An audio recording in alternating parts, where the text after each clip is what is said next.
నమో వెంకటేశాయ. గురుర్బ్రహ్మా గురుర్విష్ణుః గురుర్దేవో మహేశ్వరః గురుః సాక్షాత్ పరం బ్రహ్మ తస్మై శ్రీ గురవే నమః. జటిలం చీరవసనం దండకారణ్యవాసినం మునివేషధరం ధ్యాయేత్ అరణ్యే కాండ ఉత్తమే.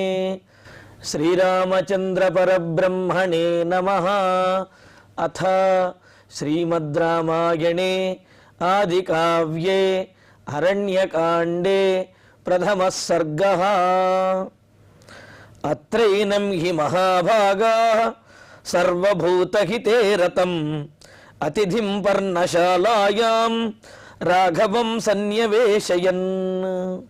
రామచంద్రమూర్తి సీతాలక్ష్మణ సమేతుడై దండకారణ్యంలోకి ప్రవేశించి అక్కడ ఉన్న ముని ఆశ్రమ మండలానికి ఆశ్రమముల యొక్క సమూహం దగ్గరికి ప్రవేశిస్తూ ఉంటే దివ్యజ్ఞానోపపన్నులైనటువంటి ఆ మహర్షులు వారందరూ కూడా ఆశ్చర్యంగా రామచంద్రమూర్తిని వీక్షిస్తూ ఆనందిస్తూ మంగళములు పలుకుతూ ఆయనకి స్వాగతం పలుకుతూ ఉన్నారు. ఎంతటి యోగులైనప్పటికీ కూడా రాముని యొక్క దివ్యమంగళ విగ్రహాన్ని చూచేటప్పటికీ రమంతే యోగినః యస్మిన్ సత్యానందే చిదాత్మనీతి రామశబ్దేన పరంబ్రహ్మ విధీయతే అని చెప్పినట్లుగా ఎవరిని చూచినట్లయితే మహామహా యోగులు కూడా మోహపరవశాన్ని పొందుతారో అటువంటి వాడే రాముడు. ఎవరిని చూస్తే అందరికీ ఆనందము ఆశ్చర్యము కలుగుతుందో అటువంటి వాడే రాముడు అని అన్నారు. అందుకనే ఎంత దివ్యజ్ఞానం కలిగినటువంటి వారైనా సరే రాముని యొక్క దివ్యమంగళ విగ్రహాన్ని చూచేటప్పటికీ ఆశ్చర్యంగా ఇంతటి సుకుమారుడా ఈ అరణ్యవాసం చేస్తున్నది, ఇంతటి సుకుమారవతి అయినటువంటి సీతాదేవియా అని చెప్పి ఆ సీతారామ లక్ష్మణుల్ని చూస్తూ ఆశ్చర్యాన్ని పొందుతూ ఎదురేగి వారికి స్వాగతం చెబుతూ ఇంకా వారిని ఆ ఆశ్రమంలోకి దగ్గరుండి తీసుకువచ్చి మహాభాగా. ఇప్పుడు ప్రత్యేకంగా మహర్షులు ఎప్పుడూ కూడా ఎప్పుడూ భాగ్యవంతులే. ఎందుకంటే వారి దగ్గర తపస్సు అనే శక్తి అన్నింటినీ కూడా సాధించేటటువంటి శక్తి వారి దగ్గర ఉంటుంది. తపసా సాధ్యతే సర్వం నాసాధ్యం హి తపస్యతః అని చెప్పినట్లుగా తపస్సుతోటే సర్వము సాధించగలిగినటువంటి వారు అసాధ్యమేది లేనటువంటి వారైన ఆ మహర్షులు ఎప్పుడూ భాగ్యవంతులే. అయినప్పటికీ పరమాత్మ యొక్క సాన్నిధ్యం ఎప్పుడైతే ప్రాప్తించిందో అప్పుడు మరింత భాగ్యవంతులవుతారు, మరింత ధన్యులవుతారు. అందుకనే ఇక్కడ మహాభాగా గొప్పదైనటువంటి భాగ్యము కలిగిన ఆ మహర్షులందరూ కూడా సర్వభూత హితేరతం సమస్తమైనటువంటి ప్రాణులకు కూడా సుఖమును చేకూర్చేవాడు, రక్షించేవాడు అయినటువంటి వాడు, రక్షించడమే వ్రతముగా కలిగినటువంటి వాడైన ఆ రామచంద్రుణ్ణి చూచి అతిథిం, పైగా ఎలా వచ్చాడు ఆయన? అతిథిగా వచ్చాడు. సహజంగానే అభ్యాగత స్వయం విష్ణు అని అంటారు. అంటే అతిథిగా వచ్చినటువంటి వాడు మహావిష్ణువుతో సమానము అని చెప్పి అన్నారు. మరి ఈనాడు ఆ ఆశ్రమ మండలానికి అతిథిగా వచ్చినటువంటి ఆ రామచంద్రమూర్తి సాక్షాత్తు నారాయణుడే. అందుకని అతిథి మర్యాద మరి ఇంకెంత గొప్పగా చెయ్యాలి? సకలలోక రక్షకుడు అతిథిగా తమ ఆశ్రమ మండలానికి వచ్చినటువంటి ఏనం రాఘవం, ఈ రామచంద్రుణ్ణి, రఘువంశ తిలకుడైనటువంటి రామచంద్రుణ్ణి చూచి దగ్గరుండి తీసుకుని వచ్చి పర్ణశాలాయాం సన్యవేశయన్, వారి పర్ణశాలల్లో వారి కుటీరములలో చక్కగా కూర్చుండబెట్టారు. సన్యవేశయన్ ఎంతో ఆదరంగా, ఎంతో మర్యాదగా, గౌరవంతో, అతిథి సత్కారంతో ఆ సీతారామ లక్ష్మణుల్ని ఆ పర్ణశాల యందు, వారి యొక్క కుటీరముల యందు కూర్చుండబెట్టారు. ఇంకా అక్కడ తర్వాత చూడండి, తతో రామస్య సత్కృత్య విధినా పావకోపమాః ఆజహృస్తే మహాభాగా సలిలం ధర్మచారిణః. అలా ముందు ఆసనం వేసి వారిని కూర్చోబెట్టిన తర్వాత రామస్య సత్కృత్య, రామునికి సత్కారము చేసి, అంటే అతిథి మర్యాదలు అంటే అర్ఘ్యపాద్యాది ఉపచారములు చేయడానికి వారిని సిద్ధం చేసి, ఇంకా పావకోపమాహ, కుశల ప్రశ్నలు అడిగిన తర్వాత అగ్నివలే తేజస్సుతో ప్రకాశించేటటువంటి వారు, దివ్యమైనటువంటి తేజస్సుతో ప్రకాశించేటటువంటి ఈ మహర్షులందరూ కూడా ఆ తపోబలం అనేది వారిలో ప్రకాశిస్తూ ఉంటుంది. వారి ముఖ వర్చస్సు అనేది అంత గొప్పగా ఉంటుందన్నమాట. అటువంటి వారు పావకోపమాహ, అగ్నిహోత్రముతో సమానమైనటువంటి వారు, ఎంతో పవిత్రమైనటువంటి వారు అయిన ఆ మహర్షులందరూ కూడా ధర్మచారిణ మహాభాగా, భగవదారాధన అనే ధర్మమును ఏనాడు కూడా విడువనటువంటి వారు, అలాగే తమ కర్తవ్యములు ఏవైతే ఉన్నాయో నిత్యకర్మానుష్ఠానములు వాటిని ఏనాడు కూడా విడువనటువంటి వారు, అలా విడువని ధర్మాన్ని గట్టిగా ఎప్పుడు అవలంబించేటటువంటి వారైన ఆ మహాభాగా, గొప్ప భాగ్యవంతులైన ఆ మహర్షులందరూ కూడా విధినా సలిలం ఆజహ్కురుహు, యథాశాస్త్రముగా శాస్త్రంలో ఏ విధంగా అయితే అతిథిని సత్కరించాలో, అతిథికి అర్ఘ్యపాద్యాది ఉపచారములు చెయ్యాలో వాటినన్నింటినీ చేయటం కోసమని చెప్పి యథావిధిగా చక్కటి పవిత్రమైనటువంటి జలములను, తీర్థమును తీసుకువచ్చారు, తెప్పించి ఇంకా అర్ఘ్యపాద్యాదులతోటి రామచంద్రమూర్తిని సత్కరించడానికి వారు సిద్ధమవుతూ ఉన్నారు. అలాగా అర్ఘ్యపాద్యాదుల చేత సత్కరించి ఇక ఆ తరువాత మూలం పుష్పం ఫలం వణ్యం ఆశ్రమంచ మహాత్మనః నివేదయిత్వా ధర్మజ్ఞాః తతః ప్రాంజలయో బ్రువన్. ఇంకా తమను తాము రాముని వారిగా వాళ్ళు గుర్తించుకుంటూ, మేము నీవారము కావున మా నుండి నీవు ఈ సత్కారములు పొందడము, మా సేవలు అందుకోవటం అనేది అదేదో నీకు ప్రత్యేకంగా మర్యాదలు చేస్తున్నామని కాదు, ఇది మా అదృష్టము. కావున నీ వారితో నీవు ఈ విధంగా సేవలు పొందటము, మర్యాదలు పొందటము అది నీకు తగి ఉన్నదే అని అంటూ, అంటే మహర్షులందరూ కూడా పెద్ద పెద్దవారు, జ్ఞానవృద్ధులు, వయోవృద్ధులు, తపస్సు చేత వృద్ధులైనటువంటి వారు, వారందరూ కూడా వచ్చి సీతారామ లక్ష్మణులకి ఈ విధంగా అర్ఘ్యపాద్యాదులతోటి సేవ చేస్తూ ఉంటే వీరికి అయ్యో పెద్దవారు వీరందరూ మనకు సేవ చేస్తున్నారే అనే ఒక భావన ఉంటుంది కదా. అందుకని చెబుతూ ఉన్నారు, రామచంద్ర నువ్వు మాకు ఆరాధ్యుడవు, నేను మీ వారిమి మేము, కావున మా సేవలు అందుకోవయ్యా అని అంటూ ధర్మజ్ఞాః, అతిథికి సేవ చేయటం అనేది పూర్తిగా తెలిసినటువంటి ధర్మజ్ఞులైనటువంటి వారు, అంతేకాదు ఆత్మధర్మమును, ఆత్మజ్ఞానమంతా కూడా కలిగినటువంటి వారైన కలిగిన వారైన ఆ మహర్షులు ప్రాంజలయ, చేతులు జోడించి వారికి నమస్కరిస్తున్న వారై మహాత్మనః, తమకు యజమానిగా రామచంద్రమూర్తిని భావిస్తూ మహాత్ముడైనటువంటి రామచంద్రమూర్తికి వన్యం మూలం పుష్పం ఫలం, వనంలో లభించేటటువంటి కందమూలములను అంటే ఆ దుంపలను, అలాగే పుష్పములను, ఫలములను కూడా, పండినటువంటి చక్కటి ఫలములను కూడా, అలాగే ఆశ్రమం నివేదయిత్వ, తమ ఆశ్రమాన్ని కూడా రామచంద్రమూర్తికి సమర్పిస్తూ ఉన్నారు. ఇది ఇక్కడ విశేషం అన్నమాట. అంటే ఎవరైనా మన ఇంటికి వచ్చినప్పుడు మీరు ఇక్కడేమీ మొహమాట పడకండి, ఇది మీ ఇల్లే అనుకోండి అని చెప్పి అంటూ ఉంటాం కదా. ఎందుకని వారు ఏదైనా మొహమాట పడి అడగటానికి కానీ చెప్పటానికి కానీ సంకోచిస్తారేమోనన్న భయంతో ఈ విధంగా అంటూ ఉంటాం. ఇది మీ ఇల్లే అనుకోండి, మీ ఇంట్లో ఉన్నట్లుగానే ఉండండి అని అంటాం. అలాగే ఇక్కడ ఈ మహర్షులందరూ కూడా వారు ఆ అడవిలో దొరికేటటువంటి కందమూలములను, ఫలములను ఇచ్చి ఈ ఆశ్రమం కూడా నీదే రామా, నీ చేత రక్షింపబడవలసినటువంటిది, మేము కూడా నీవారమే, కావున మా సేవలు అందుకోవయ్యా అని చెప్పి ఎంతో భక్తితోటి మనస్ఫూర్తిగా వారందరూ కూడా రాముణ్ణి సేవిస్తూ, ఆత్మభరణం అంటారంటే ఏమిటి, తమను తాము ఆ పరమాత్మకు అర్పించుకోవటం. మేము నీవారము, నీ సొత్తు మేము, కావున మమ్మల్ని రక్షించవలసినటువంటి బాధ్యత నీదే అని చెప్పి చెప్పటం అన్నమాట. అలాగా అందుకనే మనకు స్తోత్రరత్నంలో కూడా చెబుతారు, మమనాథ యదస్తి యోస్మ్యహం సకలం తద్ధి తవైవ మాధవ. మాధవ, శ్రీమన్నారాయణ, నాకు సంబంధించినటువంటిది, నేను అనేటువంటి పదార్థం ఏదైతే ఉన్నదో అదంతా కూడా సకలం తద్ధి తవైవ, నీకు సంబంధించినటువంటిదే. అసలు నేనే నీవాడనైనప్పుడు నాకు సంబంధించినటువంటి వస్తువులు నీవి కాకుండా పోతాయా? కావున మేమందరూ కూడా నీకు చెందినటువంటి వారమే అని అంటూ, ఇంకా భక్తుని యొక్క లక్షణం ఎలా ఉండాలనే విషయాన్ని మనకు సంప్రదాయంలో తెలియజేస్తూ, సర్వేషు దేశకాలేషు సర్వావస్థాసు చాచ్యుత కింకరోస్మి హృషీకేశ భూయో భూయోస్మి కింకరః. పరమాత్మ, మాధవ, అచ్యుత, ఎల్లప్పుడూ కూడా నేను నీకు సేవకుడినే, నీకోసం ఏం చేయమంటావయ్యా? ఎల్లప్పుడూ నేను నీకు కింకరుణ్ణి, నీ సేవకుణ్ణి కావున నీ ఆజ్ఞను పరిపాలించడానికి నేను ఎప్పుడూ కూడా సిద్ధంగా ఉంటాను. కావున నన్ను ఆజ్ఞాపించడానికి, నా సేవలను అందుకోవటానికి నీవు ఏమాత్రము సంకోచించవద్దును. అలా మా సేవలను అందుకోవటమే మా యొక్క భాగ్యము అని చెప్పి భగవంతుణ్ణి అర్చించాలి అనే ఆ భగవదారాధన పద్ధతిని ఇక్కడ మహర్షులు రాముణ్ణి సేవిస్తూ మనకు తెలియజేస్తున్నారు. అంతేగాని నేను ఇంత గొప్పగా చేశాను, అంత గొప్పగా చేశాను కాదు.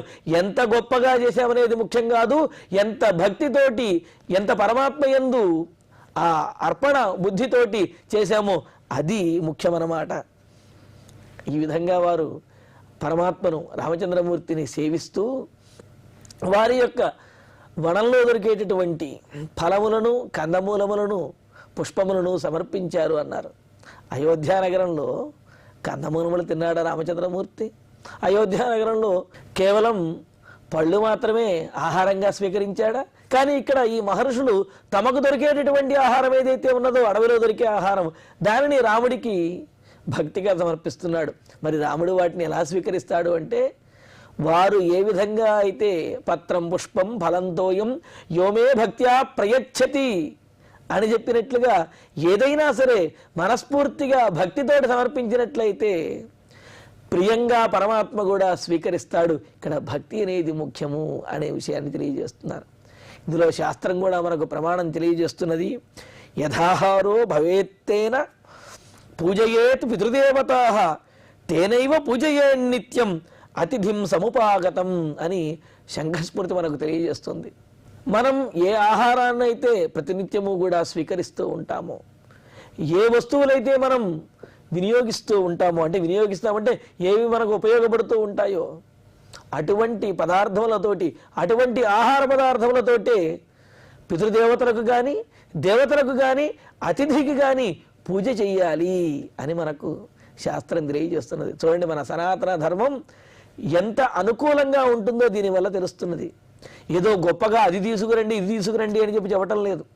మనం ప్రతినిత్యము వినియోగించేటటువంటి, మనం ప్రతినిత్యము కూడా ఏ ఆహారం అనేది స్వీకరిస్తామో అటువంటి ఆహారాన్నే, అటువంటి పదార్థములతోటే పరమాత్మను కూడా అర్చించాలి. అలా చేసినట్లయితే పరమాత్మ కూడా ఆనందించి స్వీకరిస్తాడు అని చెప్పి, అందుకనే మనం పూజ చేసేటప్పుడు యథాశక్తి అని చెప్తూ సంభవత ద్రవ్యేణ సంభవత నియమేన సంభవద్భి ఉపచారే యథాశక్తి అని చెప్పి మనం పూజ చేసే ముందే నియమాలన్నీ చెప్పేస్తూ ఉంటాం. మాకు దొరికేటటువంటి పదార్థములతో, మేము చేయగలిగినటువంటి నియమములతో మా శక్తి కొలది నిన్ను పూజిస్తాము, నీవు పరిపూర్ణమైనటువంటి ఫలాన్ని అనుగ్రహించవయ్యా అని స్వామివారిని మనం ప్రార్థిస్తాం కదా. మరి అలాగా శాస్త్రంలో కూడా అదే మాట చెప్పి ఉన్నది. మనకు దొరికేటటువంటి వస్తువులతోటే మనం స్వీకరించేటటువంటి ఆహార పదార్థములనే స్వామికి కూడా నివేదించవచ్చును అని, మరి అదే పనిని ఇక్కడ మహర్షులు కూడా చేశారు. వారి యొక్క ఆ వనంలో దొరికేటటువంటి ఫలములను, కందమూలములను కూడా రామచంద్రమూర్తికి సమర్పించారన్నమాట. సమర్పించి ఈ ఆశ్రమం కూడా నీదే అని అంటున్నారు. మా ఆశ్రమానికి నువ్వు వచ్చావు అని అనకుండా ఈ ఆశ్రమం నీదే అని అనడంలో ఉద్దేశం ఏమిటి అంటే, ఎటువంటి అహంకారము కూడా ఈ ఋషులలో ఏమాత్రమూ లేదు. తాము ఉండేటటువంటి ఈ భూమి, తమకు లభించేటటువంటి సమస్తమైనటువంటి వస్తుజాతము ఇవన్నీ కూడా పరమాత్మ స్వరూపములు, పరమాత్మకు చెందినటువంటివే అని ఆ విధమైన తత్వంతోటి ప్రపన్నుడిగా, భక్తుడిగా పరమాత్మను ఆశ్రయించి ఈ విధంగా పలికారన్నమాట. అంటే నీ వస్తువులను నీవే స్వీకరించు అని అన్నట్టుగా ఇస్తున్నారు తప్ప మేమేదో నీకు ప్రత్యేకంగా సౌకర్యాలు కల్పిస్తున్నాము అని చెప్పి వాళ్ళెవరూ కూడా భావించడం లేదు. అంతెందుకు, జనక మహారాజు సీతాదేవిని రామచంద్రమూర్తికి ఆ పాణిగ్రహణంలో సమర్పిస్తూ ఇయం సీత మమసుత సహధర్మచరీతవ ప్రతీచ్ఛ చైనాం భద్రంతే పాణిగృహేష్వ పాడిన అన్నప్పుడు, ఇదిగోనయ్యా సీతాదేవి, నా కుమార్తె సీతాదేవి అని చెప్పి అని మీకు ఇక నుంచి సహధర్మచారిణిగా ఉంటుంది, ఈమెను గ్రహించు అని చెప్పి అన్నాడు. ఈమెను నేను నీకు ఇస్తున్నాను దాస్యామి అని అనకుండా ఈమెను నువ్వు గ్రహించవయ్యా అని అనడంలో ఉద్దేశం ఏమిటంటే, దాస్యామి అని అన్నట్లయితే నా సొత్తును నీకిస్తున్నాను అని అర్థం వస్తుంది. గ్రహించు అని చెప్పినట్లయితే కనుక నీ సొత్తుని నీవే గ్రహించు, నీవే తీసుకో అని అర్థం వస్తుంది. అంటే నీకు నిత్యానపాయనిగా ఉన్నటువంటి ఈమెను నీవే గ్రహించగలవు, నీవే గ్రహించు, నీవే స్వీకరించు అని చెప్పి జనక మహారాజు కూడా పూర్తిగా సాత్విక భావనతోటి రామచంద్రమూర్తికి సీతాదేవిని అర్పించాడు కదా. అలాగే ఇక్కడ మహర్షులందరూ కూడా ఇదంతా రాముని యొక్క సొత్తుగా భావిస్తూ ఈ ఆశ్రమమే నీది అని అంటున్నారు. అంతేకాదు రామాయణం అంతా కూడా శరణాగతి శాస్త్రంగా చెప్పబడింది. అంటే శరణాగతి ద్వారానే భగవద్ అనుగ్రహం అనేది కలుగుతుంది అనేది మనకు తెలియజేస్తున్నారు. మొదటి నుంచి చూసినట్లయితే బాలకాండలో కూడా దేవతలందరూ మహావిష్ణువు దగ్గరికి వెళ్ళి ఆయనను శరణాగతి చేస్తే దేవతల యొక్క ప్రార్థనను అంగీకరించినటువంటి పరమాత్మ మానవుడిగా దశరథుని యొక్క కుమారుడిగా అవతరించడానికి ఒప్పుకుని దశరథుని కుమారుడిగా అవతరించి మరి దుష్ట శిక్షణ కోసం సిద్ధమయ్యాడు. మరి ఇంకా అడవిలోకి వచ్చేశాడు రామచంద్రమూర్తి. ఇప్పుడు కూడా మరలా మరొక్కసారి శరణాగతి ఋషులందరూ కూడా శరణాగతి చేసి ఆయన యొక్క కర్తవ్యాన్ని, ఆయనకు గుర్తు ఉన్నప్పటికీ కూడా కర్తవ్యాన్ని మరింత గొప్పగా గుర్తు చేస్తూ శరణాగతి చేస్తూ ఉన్నారు. తమను రక్షించడానికి వచ్చినటువంటి పరమాత్మ అయిన రాముడే తమకు శరణు అని చెప్పి ప్రార్థిస్తూ ఉన్నారు. మరి శరణు వచ్చినటువంటి వారిని ఎలా రక్షించాలి అంటే రక్షించడంలో కూడా 2 రకాలైనటువంటి మార్గాలని మనకు శాస్త్రం బోధిస్తున్నది.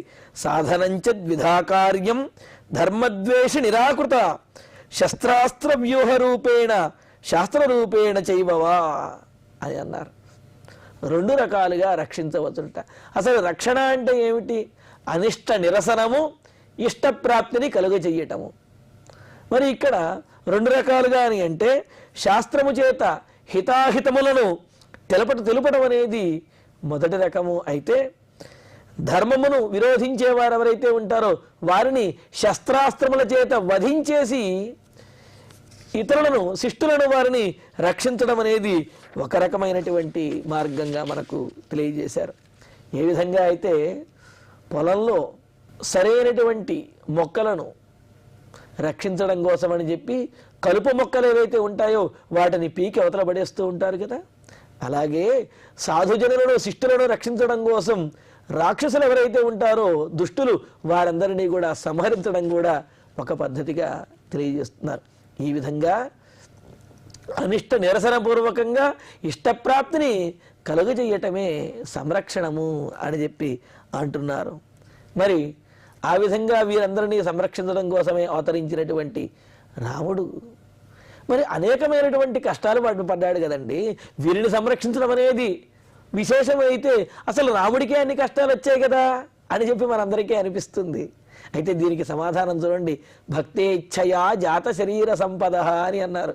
భక్తులను సంరక్షించడం కోసం ఆయా అవతారములను, ఆయా రూపములను స్వామివారు ధరిస్తారు. కానీ ఆయా రూపములలో వచ్చేటటువంటి కష్టములు ఏవైతే ఉన్నాయో ఆ కష్టములు స్వామిని బాధించవు. ఆయా సందర్భాలలో బాధించినట్లుగా కనిపించినప్పటికీ కూడా పరమాత్మకి ఇవన్నీ కూడా కష్టములుగా ఉండవన్నమాట. ఎందుకంటే అన్నీ తెలిసినటువంటి వాడు పరమాత్మ. లక్ష్య సాధన ఏదైతే ఉందో దుష్ట శిక్షణ అనేది, దానికోసం వచ్చినటువంటి పరమాత్మ తనకు కలిగేటటువంటి కష్టమును ఏమాత్రము కూడా లెక్క చేయడు. అందుకనే ఇక్కడ రామచంద్రమూర్తి అడవికి వచ్చిన, పట్టాభిషేకం ఆగిపోయినా అడవికి వచ్చిన అదంతా కూడా దుష్ట శిక్షణ చేయటం కోసం, ధర్మ సంస్థాపన చేయటం కోసమే. కానీ అదేదో ఆయనకు కష్టం కలిగింది, ఆయనకే కష్టం కలిగినప్పుడు ఇతరులను ఎలా రక్షిస్తాడు అనేటువంటి భావన ఏమాత్రము అవసరం లేదు. పైగా శారీరకమైనటువంటి, ఐహికమైనటువంటి బాధలు ఏవైతే ఉన్నాయో అవి పరమాత్మను పీడించవు. కాకపోతే మానవునిగా అవతరించాడు కావున మానవ లక్షణములు ఏవైతే ఉన్నాయో అప్పుడప్పుడు లీలగా వాటిని ప్రదర్శిస్తూ ఉంటాడు తప్ప వాటి యొక్క బాధ అనేది, మానవులు కలిగే బాధలన్నీ కూడా పరమాత్మకు సాక్షాత్తుగా ఉండనే ఉండవు అని అంటున్నారు. మరి అటువంటి పరమాత్మ తమ దగ్గరికి వచ్చేటప్పటికీ ఇదంతా కూడా నీదే స్వామి అని చెప్పి అర్ఘ్యపాద్యాది ఉపచారములతోటి వారు సేవిస్తూ ఉన్నారు. సేవిస్తూ ధర్మపాలో జనస్యాస్య శరణ్యస్త్వం మహాయశాః పూజనీయశ్చ మాన్యశ్చ రాజా దండధరో గురుః. మరి ఇంతగా రాముడినే ఆశ్రయించడంలో మరొక ఉద్దేశాన్ని కూడా వాళ్ళు చెబుతూ ఉన్నారు. ఎందుకు అంటే సుమహాయశాః, గొప్ప కీర్తి కలిగినటువంటి ఓ రామచంద్ర, త్వం ధర్మపాలః, నీవు ధర్మమును పరిపూర్ణంగా ఆచరించి మాకు చూపిస్తున్నటువంటి వాడివి, ఈ లోకానికి మార్గనిర్దేశంగా ఉన్నటువంటి వాడివి, ధర్మాన్ని పరిపూర్ణంగా పాలించేవాడివి. అస్య జనస్య శరణ్యః, మరి మా అందరికీ కూడా అర్హులైనటువంటి నిన్ను శరణు వేడినటువంటి మా అందరికీ కూడా రక్షకుడవు నీవే. పూజనీయశ్చ, మా అందరి చేత పూజింపబడవలసినటువంటి వాడివి, మా అందరి యొక్క గౌరవాన్ని అందుకోవలసినటువంటి వాడివి నువ్వే.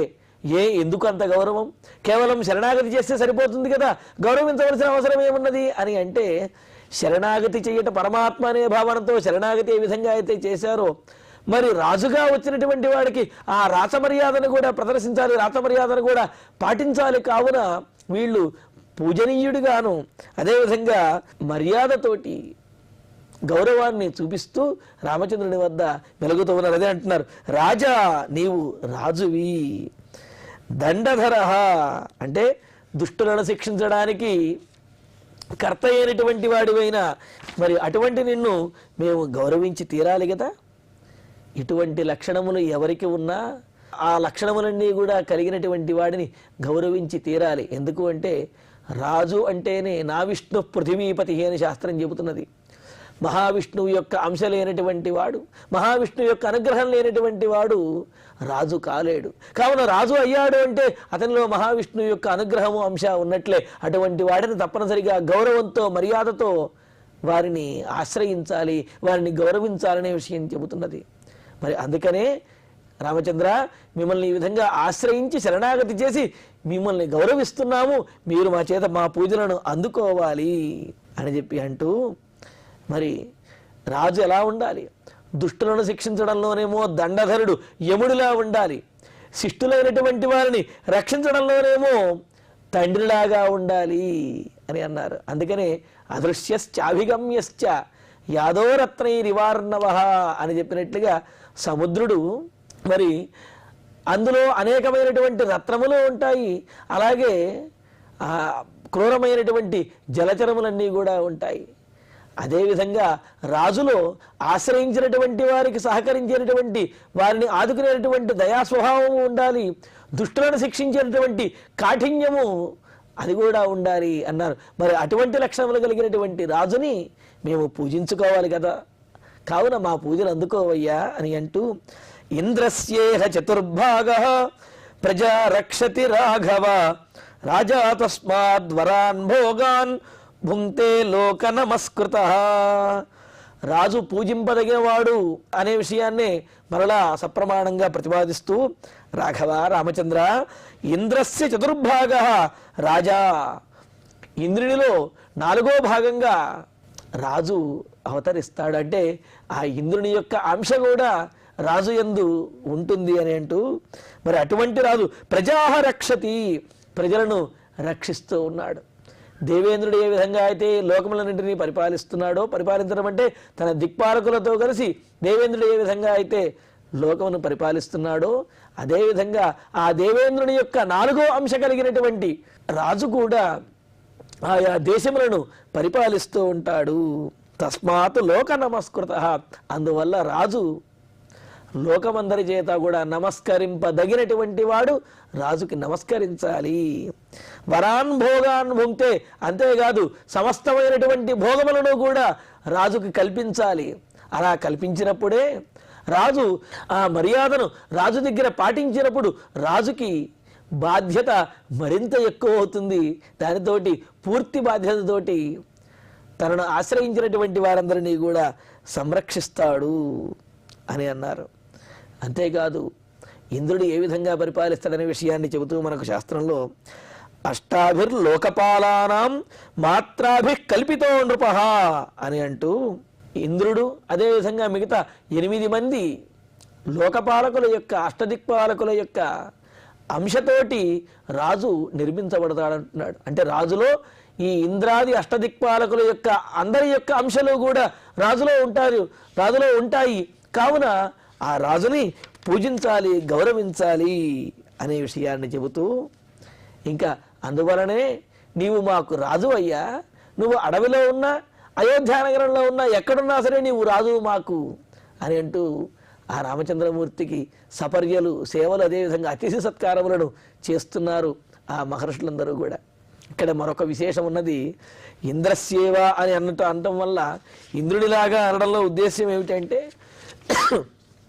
ఇంద్ర శబ్దానికి మహావిష్ణువు అనే అర్థం కూడా ఉన్నది. ఎందుకంటే ఇది పరమైశ్వర్య అనే ధాతువు నుండి ఇంద్ర శబ్దం అనేది ఏర్పడింది. మరి పరమైశ్వర్యం కలిగినటువంటి వాడు పరమాత్మ లక్ష్మీనాథుడైనటువంటి శ్రీమన్నారాయణుడే కదా. అంతేకాదు స్వల్పమైనటువంటి అంటే అల్పమైన పరిమితమైనటువంటి నియమన శక్తి అనేది ఎందరిలోనూ ఉండవచ్చును. కానీ అందరినీ నియమించేటటువంటి శక్తి, ఎవరి వలన కూడా నియమింపబడనటువంటి వాడు కేవలం పరమాత్మ శ్రీమన్నారాయణుడే. కావున ఇంద్రశబ్దం వల్ల శ్రీమన్నారాయణుడు కూడా తెలియబడుతూ ఉన్నాడు. అంతేకాదు శ్రీరాముడు పరమాత్మ యొక్క అవతారమే అని చెప్పి ఋషులకు తెలుసు. అందుకనే ఇక్కడ ఇంద్రశబ్దము అంటే ఇంద్రస్యేవ అంటే శ్రీమన్నారాయణులాగా అని చెప్పడం కూడా వారి యొక్క ఉద్దేశ్యము. ఇంద్రో మాయాభి పురురూప ఈయతే అని చెబుతూ అనేక రూపములలో ఆ పరమాత్మ అవతరిస్తాడు. అలా పరమాత్మ అయినటువంటి నీవు నా సేవలను అందుకోవయ్యా అని అంటూ, మరి ఇక్కడ ఇంద్రస్య పరమాత్మ అయినటువంటి శ్రీమన్నారాయణుని యొక్క చతుర్థాంశమైనటువంటి అంటే రామ, లక్ష్మణ, భరత, శత్రుఘ్నులని నలుగురు కదా. ఈ నలుగురులో మరి ఒక భాగంగా అనుకున్నట్లయితే 4వ భాగం వాడు మరి రామచంద్రమూర్తి అవుతాడు కదా. కావున ఆ శ్రీమన్నారాయణుని యొక్క 4వ భాగంగా ఉన్నటువంటి వాడివైనా నీవు రాజా, మాకు రాజువై ఈ రాచమర్యాదలన్నీ కూడా అందుకోవయ్యా, నువ్వు మమ్మల్ని రక్షించడానికి వచ్చినటువంటి మహావిష్ణువు, కావున మా మర్యాదలను అందుకో అని చెప్పి ఈ విధంగా వారు ఆ మహర్షులందరూ కూడా శ్రీరామచంద్రుడిని సేవిస్తూ గౌరవిస్తూ ఉన్నారు. మహర్షులు ఎవరికీ కూడా చేతులు కైమోడ్చి చేతులు జోడించి ఈ విధంగా నమస్కారం చేసి పాదాక్రాంతులు అవ్వరు. కానీ వచ్చినటువంటి వాడు పరమాత్మ అనే జ్ఞానం వీరందరికీ ఉన్నది. కావుననే వాళ్ళందరూ ఆ విధంగా ఆ పరమాత్మ అయినటువంటి రామచంద్రమూర్తికి చేతులు కైమోడ్చి చేతులు జోడించి నమస్కరిస్తూ ఇంత గౌరవంగా వారిని సేవిస్తూ ఉన్నారు. మా సేవలు అందుకోవయ్యా అని చెప్పి వారందరూ కూడా పరమాత్మను ప్రార్థిస్తూ ఉన్నారు. ఇంకా తరువాత ఉన్నటువంటి విశేషములను తరువాతి ప్రవచనంలో తెలుసుకుందాము. ఇక ఇప్పుడు ఈనాటి శ్లోకాలను పారాయణ చేసుకుందాం. అత్రైనం హి మహాభాగాః సర్వభూతహితే రతం అతిథిం పర్ణశాలాయాం రాఘవం సన్యవేశయన్ తతో రామస్య సత్కృత్య విధినా పావకోపమాః ఆజహృస్తే మహాభాగాః సలిలం ధర్మచారిణః మూలం పుష్పం ఫలం వన్యం ఆశ్రమం చ మహాత్మనః నివేదయిత్వా ధర్మజ్ఞాః తతః ప్రాంజలయో బ్రువన్ ధర్మపాలో జనస్యాస్య శరణ్యస్త్వం మహాయశాః పూజనీయశ్చ మాన్యశ్చ రాజా దండధరో గురుః ఇంద్రస్యేహ చతుర్భాగః ప్రజా రక్షతి రాఘవ రాజా తస్మాద్వరాన్ భోగాన్ భుంక్తే లోక నమస్కృతః. ఇత్యార్షే శ్రీమద్ రామాయణే ఆదికావ్యే అరణ్యకాండే ప్రథమ సర్గే 5 శ్లోకాః. ఇక ఇప్పుడు క్షమాప్రార్థనతోటి మంగళాంతంగా ఈ కార్యక్రమాన్ని పూర్తి చేసుకుందాం. యదక్షరపదభ్రష్టం మాత్రాహీనం చ యద్భవేత్ తత్సర్వం క్షమ్యతాం దేవ నారాయణ నమోస్తుతే. కాయేన వాచా మనసేంద్రియైర్వా బుద్ధ్యాత్మనా వా ప్రకృతే స్వభావాత్ కరోమి యద్యత్ సకలం పరస్మై నారాయణాయేతి సమర్పయామి. శ్రియః కాంతాయ కళ్యాణ నిధయే నిధయేర్ధినాం. శ్రీవేంకట నివాసాయ శ్రీనివాసాయ మంగళం.